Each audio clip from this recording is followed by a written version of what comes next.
د پخوانی افغان ولسمشر محمد اشرف غني د طالبانو دفاع وزیر مولوي محمد یعقوب مجاهد ته شخصي پیغام کړی.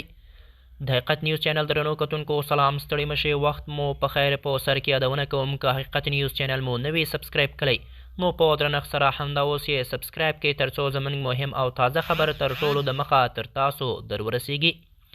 د افغانستان پخوانی ولسمشر ښاغلی محمد اشرف غني مولوي محمد یعقوب مجاهد ته پیغام کړی. اشرف غني وایي ملا یعقوب صاحبه، زه دا خبرې د یو افغان په توګه کوم، نه یوازې د پخوانی ولسمشر په صفت. د ډیورنډ کرښې په اوږدو کې وروستۍ پیښې او حملې هغه موضوع ده چې د ملي حاکمیت، ارادي تمامیت او د هیواد دفاع له اصولو سره تړاو لري.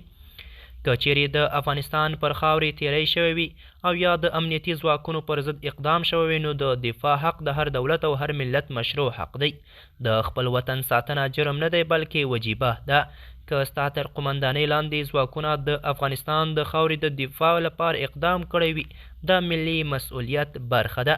هیواد هغه وخت عزتمند پاتې کیږي چې د خپلې خاورې او سرحدونو په اړه واضح او قاطع دریځ ولري.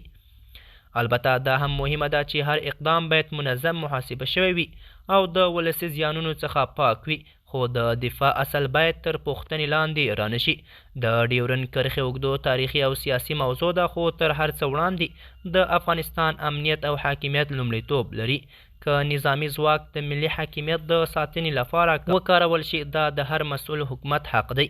زه باور لرم چې تا به دا مسؤلیت د تدبیر او احتیاط سره پر مخ وړوي. قوت هغه وخت ارزښت لري چې د عقل او حساب سره مل وي. دفاع باید هم قوي او هم مسؤله وي. زه دا پیغام د یو افغان د دریځ څرګندونه ده. افغانستان باید په خپل کور کې خوندي وي او که اړتیا وي د خپل ځان دفاع وکړي. په پای کې وایي الله دې زموږ وطن ته عزت، وحدت او ثبات په برخه کړي. د حقیقت نیوز چینل درنو کتونکو، دا و زموږ د نن ورځې چمتو شوی خبر. تر بیا مو په الله سپارم.